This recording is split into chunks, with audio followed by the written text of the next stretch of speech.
CAT, the company that the Hummer looks up to. Number 84 in terms of market cap worldwide, and I bet you've never thought that, because they're places you're never gonna see.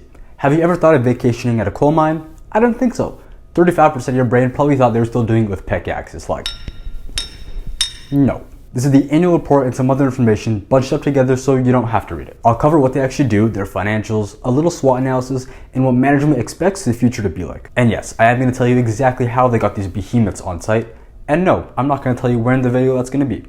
First off, construction. You want to build some roads? They got asphalt pavers. You need to move stuff? They have wheel loaders. You want to lay down some pipe?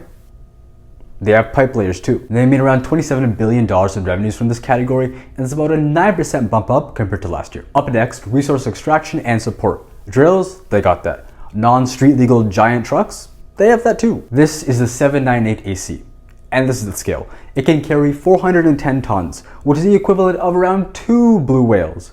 And I realize that's not helpful at all. $14 billion in the revenue this year and a 10% bump up from last year. Trucks like these are used in Alberta's oil sands and in other mines. Some customers want them optimized for efficiency and cost or the life of the truck, I guess, while others want them for the cheapest price possible. That's mainly in emerging markets. A standard engine can't exactly power a giant 797F. That's why they build their own engine for off-highway trucks. And the thing is, if you can build an engine that big, which is basically a generator, then you can probably build a generator to power other things too, which they do. They literally have hundreds of different types and sizes of generators. Oh, and yeah, they also build train engines on the side because, why not? The revenue for this category was $28 billion, which is a 18% bump up compared to last year. Now let's talk overall revenue. Obviously, these bad boys cost quite a lot of money. And the companies who can buy these, well, there's only a few of them. And those companies are very sensitive to economic conditions, which explains a lot of the giant fluctuations. CAT works in conjunction with 43 dealers in the US and 113 dealers internationally to collectively serve 191 countries. 52% of the revenue for their fiscal 2023 came from North America, so that shows that they're very well connected to a very strong market. I did add 2015's net income because I didn't want you guys to think that they were making a loss since the early 1900s. They are a super cyclical business. When the economy is doing great, they do fantastic. When the economy is doing not so great, they suffer. This is their revenue and net income over a longer period of time. In 08, well, come on, 08.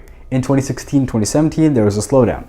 When 2020, but anyways, after a while, it did recover. Sustainability is something that they mention often. And while pretty much all their machinery runs on diesel, which is the best for all that heavy stuff, I do have to give them props. Because they are making some moves with biodiesel, hydrogen, and so we're gonna see how that turns out. Their subsidiary, the Perkins Engine Company, makes engines for them and sells them to other companies as well. They no longer make highway legal engines because in 2010, the emission standards changed and they decided they don't want to do it anymore. CAT, Perkins, and FG Wilson, which makes their electric generation power systems, all use dealers. Those dealers aren't owned by Caterpillar except in Japan where they own one. They have a financial arm of the business because their equipment is expensive. They do realize that, so they help customers finance them because some companies probably can't pay for it all at once. They face quite a lot of competition, and if you'd like, I can read these all out, but by the way, there are 3 of these, but I won't because I'm not a university professor.